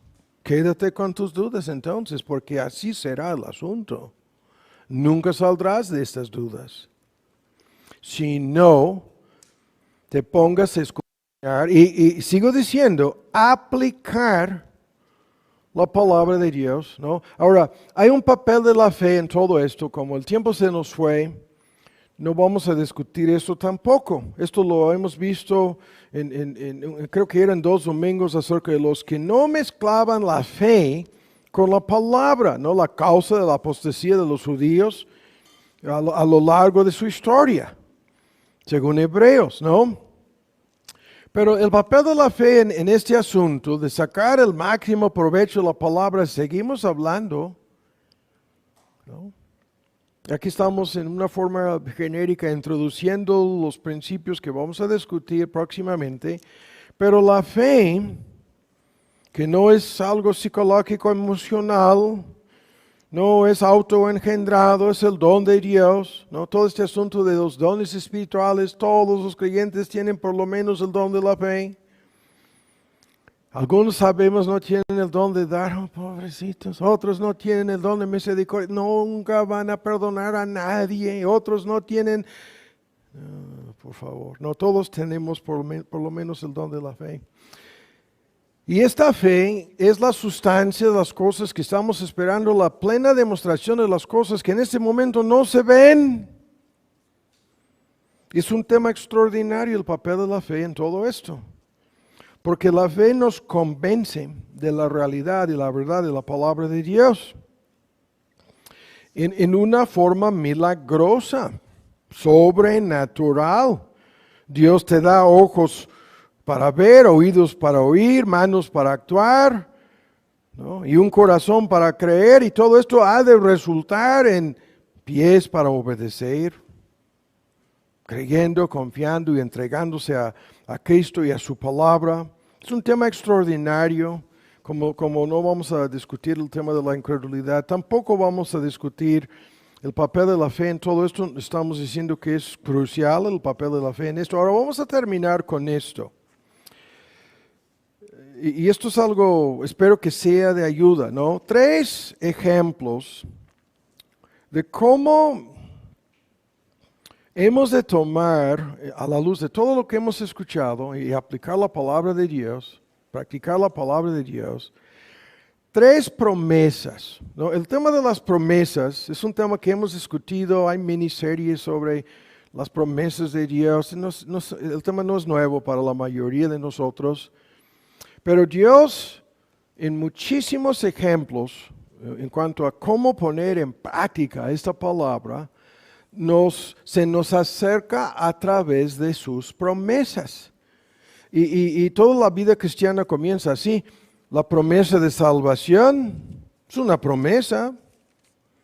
Si confesares con tu boca al Señor Jesús, creyeres en tu corazón que Dios le levantó de los muertos, ¿cuál es la promesa? Serás salvo. Esa es la palabra de fe. Yo voy a poner la promesa de fe, dice Pablo, ¿no? La Escritura dice, todo aquel que en él creyere no será avergonzado, ¿no? Y esto de creer en tu corazón, ¿no? Y confesar a Cristo como tu Señor y Salvador, confiando, creyendo en su obra y entregando tu vida, ¿no? A su señorío, entregándote a Cristo como tu Señor. 4 veces aquí, serás salvo. Todo aquel que invoque el nombre del Señor, otra vez, será salvo. No será avergonzado. La vida cristiana comienza así y continúa así. Así llegamos a conocer a este Dios a través de su palabra, la palabra de salvación, la promesa de salvación en el Evangelio. Y estas promesas son increíbles. No vamos a detenernos a discutir todo el panorama de esto. Son una revelación del corazón de Dios, de su misma naturaleza, su carácter, como Dios fiel, bondadoso, santo, celoso, soberano, amoroso, el que no puede mentir, así. Y ahora vamos a concluir señalando aquí 3 pequeños ejemplos de este asunto. Cuando nos acercamos a este Dios y queremos saber qué es lo que nos dice, y lo sigo diciendo, se dirige a nosotros constantemente a través de su palabra, en la cual encontramos increíbles. ¿Qué dice Pedro? Preciosísimas, ¿no? Valiosísimas promesas en esta palabra de Dios, ¿no? Y en estas promesas es un tema extraordinario. Tenemos que fijarnos bien en qué dice la promesa, ¿no? Específicamente, ¿qué dice? ¿Es algo general o genérico o es algo directo y personal la promesa? ¿No? ¿Y a quiénes se dirigen estas promesas? ¿A quién se dirige Dios con su palabra de promesa? ¿A quiénes habla? ¿A quiénes se aplican estas promesas? ¿A los creyentes? ¿A los no creyentes? ¿A quién? ¿Y qué me corresponde a mí hacer con estas promesas? ¿Qué es lo que me está diciendo? Se está complacer y la fórmula apostólica que en Cristo Jesús todas estas promesas de Dios son sí y amén, ¿no? Esta fórmula increíble de la boca de Pablo bajo inspiración del Espíritu.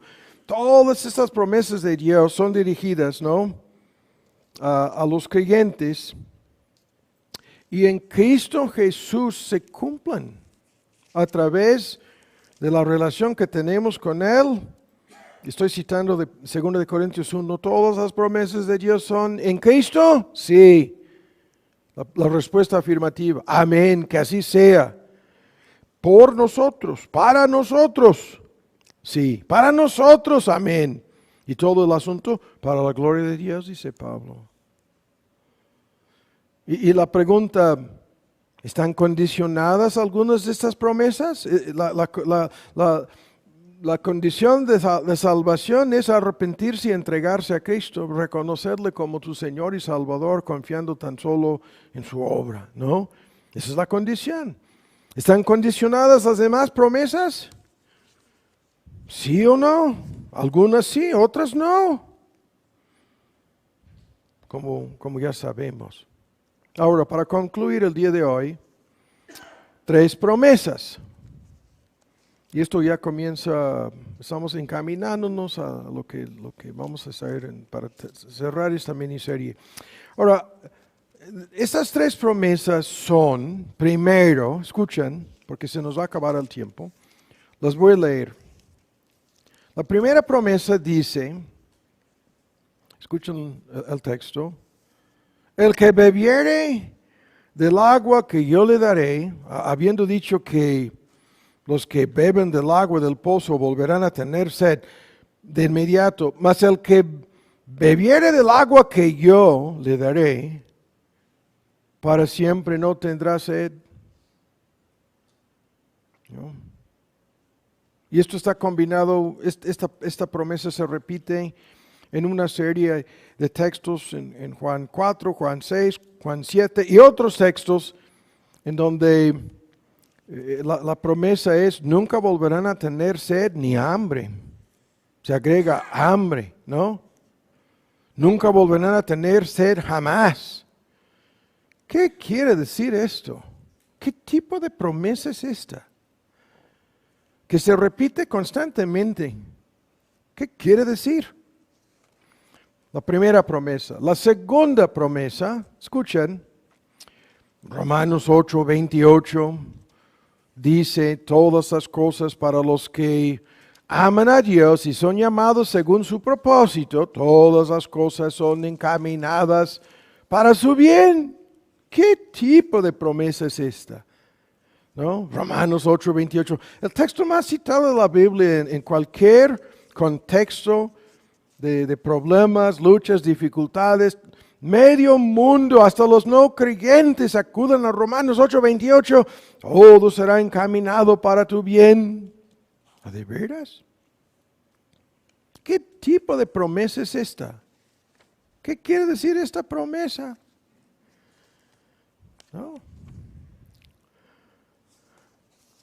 Y la tercera promesa es este misterioso asunto al cual no vamos a llegar. En medio de una lista espantosa al final del Antiguo Testamento, una lista tremenda de pecados cometidos por los judíos, y cerrando lo que entendemos nosotros como el último libro, los últimos capítulos del Antiguo Testamento,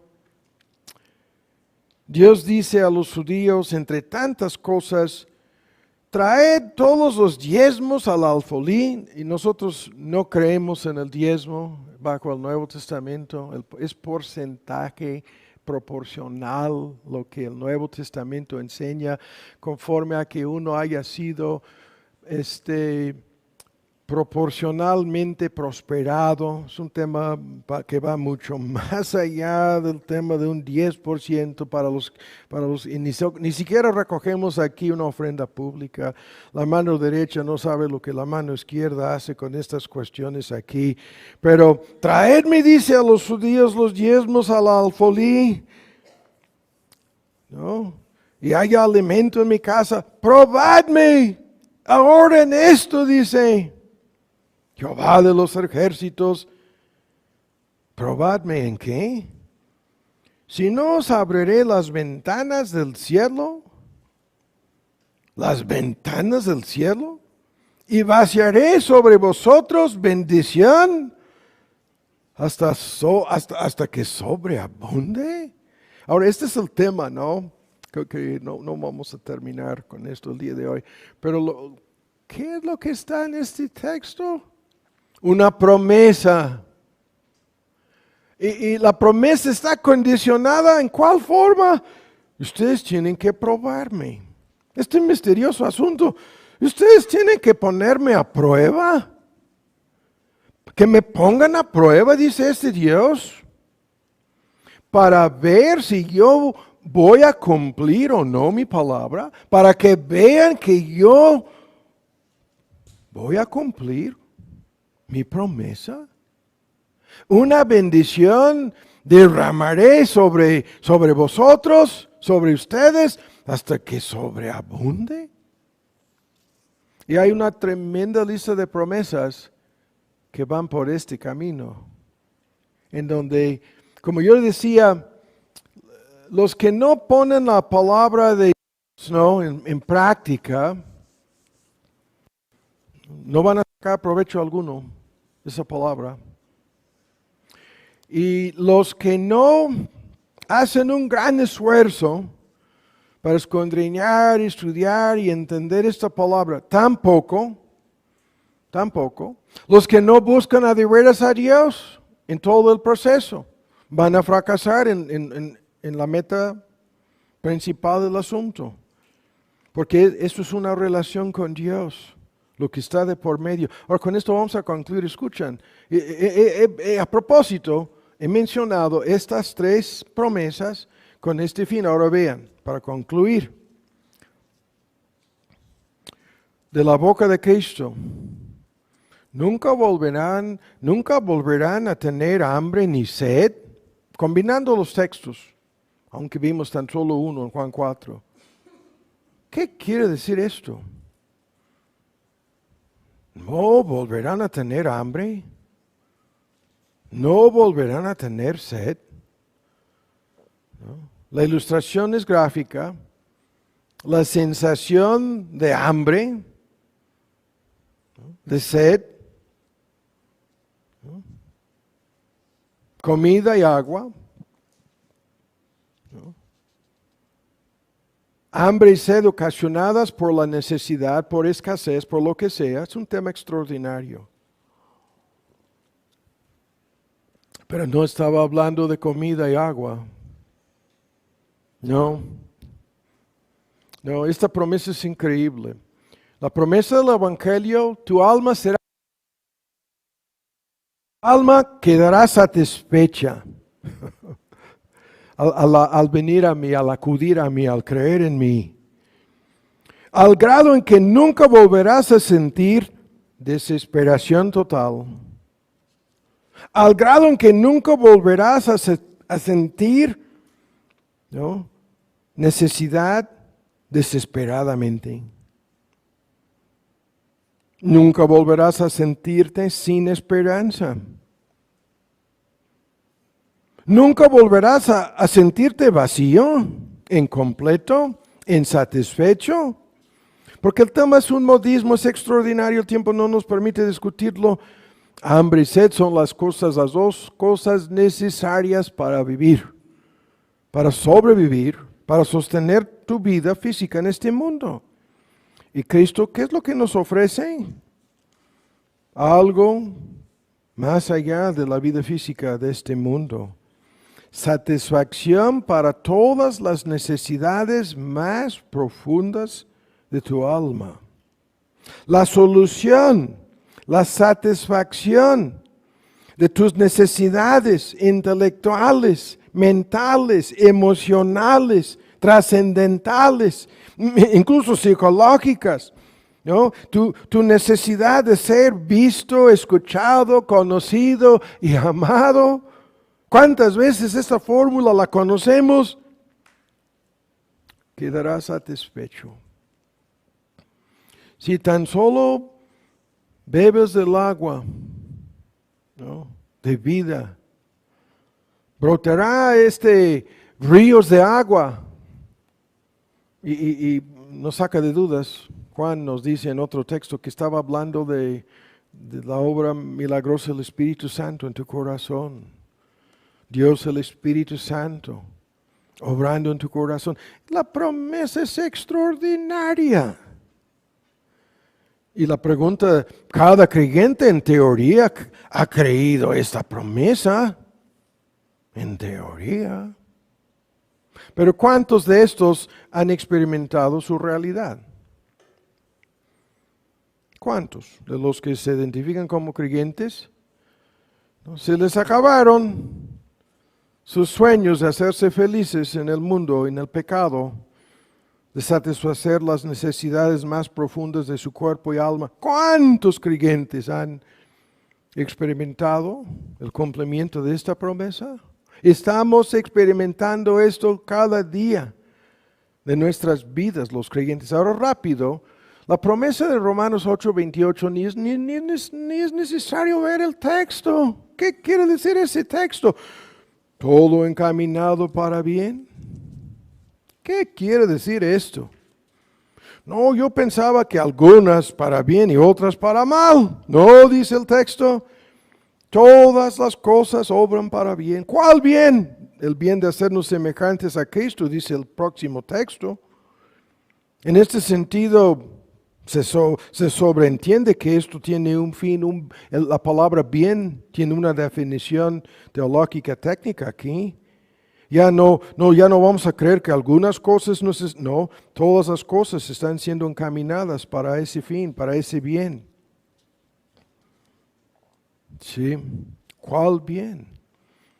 El bien de cumplir los propósitos de Dios en la vida de cada creyente es a saber, ¿no?, transformar, santificar hasta cierto punto cada creyente y en la glorificación final hacernos semejantes a Cristo. Eso es el bien. Y la promesa es extraordinaria. En la miniserie sobre la paciencia pasábamos varias semanas. ¿Qué haríamos sin esta promesa? ¿En dónde nos quedaríamos sin Romanos 8:28? El sufrimiento sería intolerable. Perderíamos toda esperanza, ¿no? Se nos acabaría la razón. Nos volveríamos medio alocados.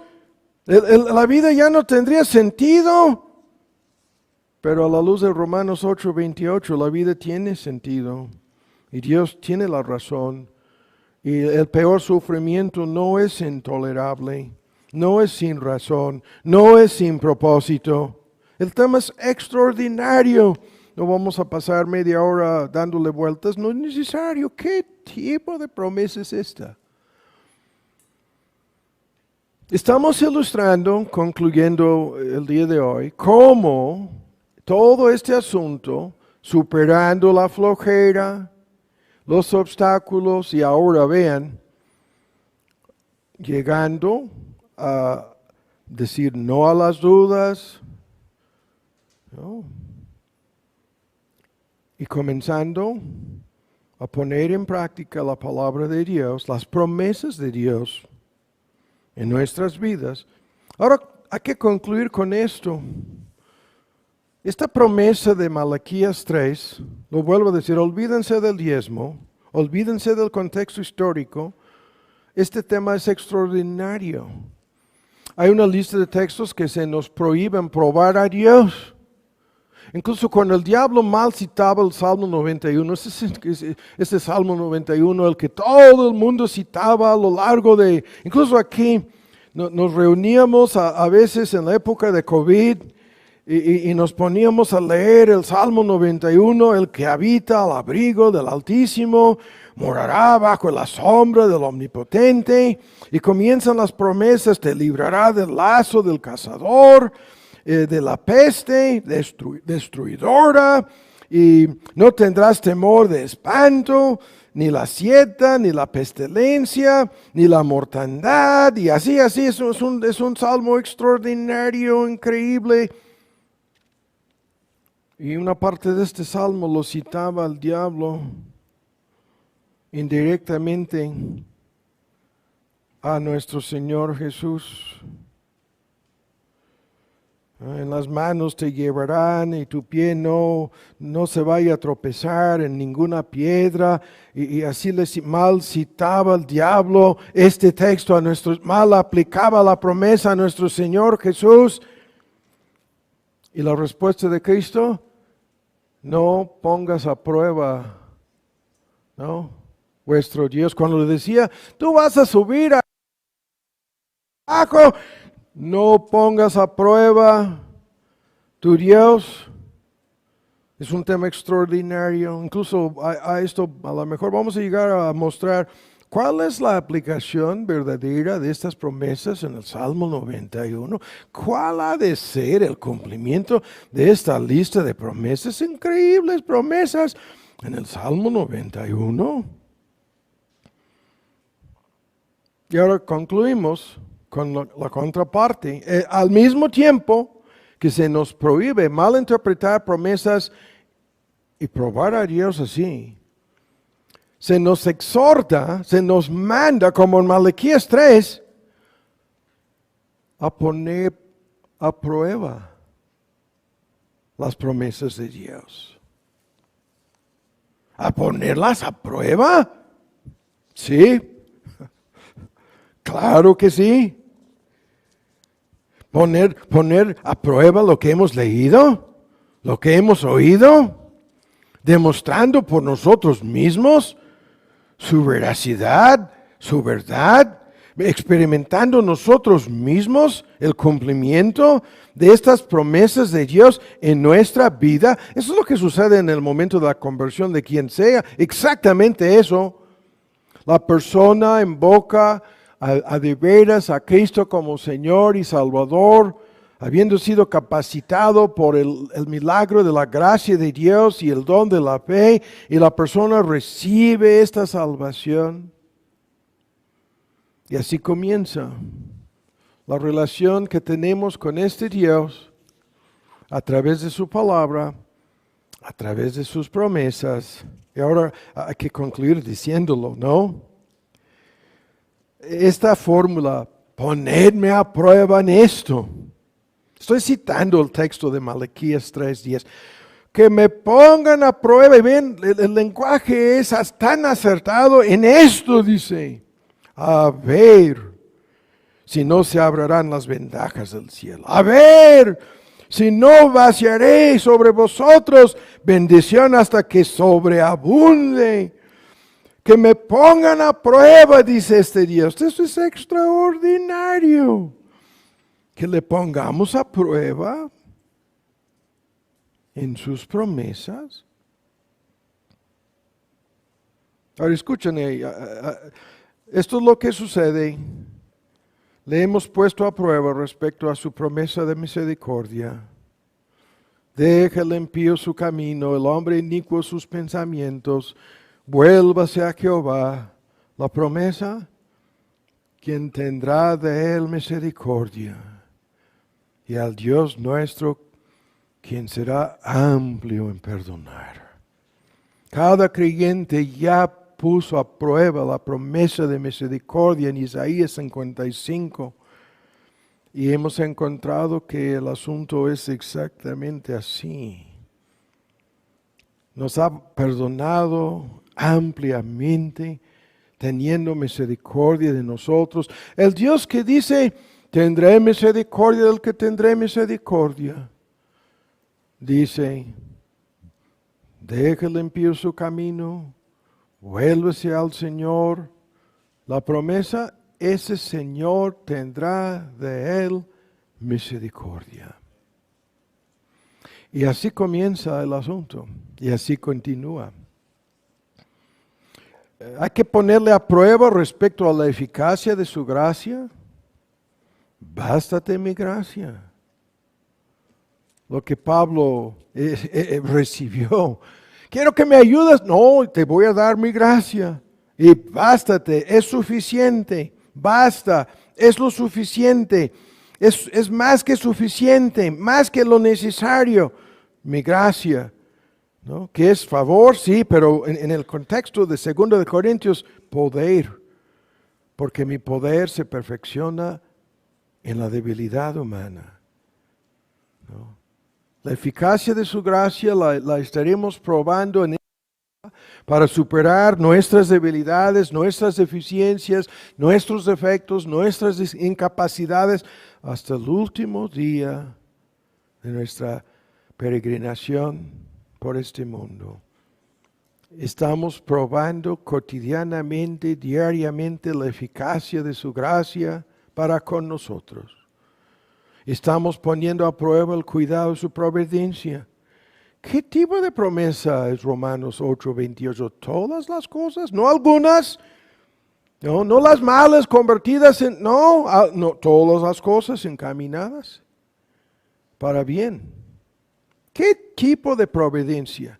¿Todos los cabellos de vuestra cabeza están todos contados? ¿Todos contados? ¿Qué tipo de providencia? Y así. ¿No? La piedad para todo aprovecha. Esto es una promesa. Tiene promesa de esta vida y la venidera. Es una promesa. En relación con la bienaventuranza, la felicidad eterna, el aprovechamiento, el hecho de aprovechar, ¿no? La piedad. La santidad sería la mejor traducción en 1 Timoteo 4 de la palabra piedad. Para todo aprovecha. ¿Qué tipo de promesa es esta? ¿Es una promesa? Sí, para los que se dedican a ejercerse, a hacer ejercicio para la piedad, para la santidad, es una promesa. Y así. Esta palabra ya ha sido probada. Yo más de cientos de millones, billones de veces probada. Estas palabras de promesa han sido probadas un sinnúmero de veces. Estas promesas correctamente entendidas y aplicadas nunca han fallado. Ni jamás fallarán. No. Porque son más que promesas. Porque son más que palabras. Sí. Son una revelación del corazón mismo de este Dios. Y espero que haya sido de útil el argumento, ¿no? Todos estos obstáculos los estamos poniendo a un lado, los estamos quitando y diciendo en realidad un solo argumento. Si tú buscas a Dios a través de su palabra, lo vas a encontrar. Esto es la experiencia universal de cada creyente en el mundo entero.